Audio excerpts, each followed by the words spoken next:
దేవుడు మాటలు చెప్పినప్పుడు కూడా మనిషి వ్యభిచారం చేసుకుంటూ భూమి మీద బతికితే దేవుడు ఈ భూమి మీద ఎంత కాలం ఉంచుతాడు? మంతులు లేకపోతే పాపులందరూ పెరిగిపోతే ఎంతకాలం మనిషిని భూమిపై ఉంచాలిరా?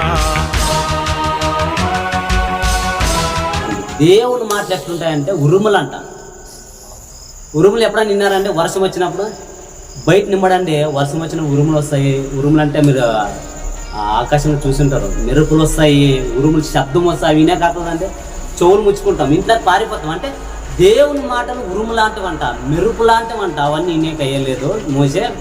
దేవుడు ఏం చెప్పాడే, నువ్వు కొండ మీద వెళ్ళు, ఆ మాటలు మాకు చెప్పంటే ఆ మాటల ద్వారా ఇవన్నీ ఆజ్ఞలంట.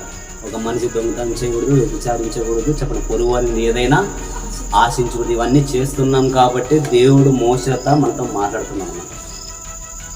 ఒకవేళ దేవుడు చెప్పిన మాటలు మనం వినకపోతే, ఇప్పుడు దేవుడు అంటే ప్రత్యేకంగా రాడు కదా. ఎవరు ఆయన ఎలాంటి వాడు అంటే ఆయన ఆత్మ, ఆయన కనిపించడం మనకి.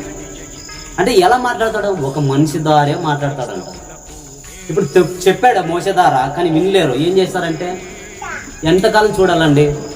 దేవుడు మాటలు చెప్పినప్పుడు కూడా మనిషి వ్యభిచారం చేసుకుంటూ భూమి మీద బతికితే దేవుడు ఈ భూమి మీద ఎంత కాలం ఉంచుతాడు?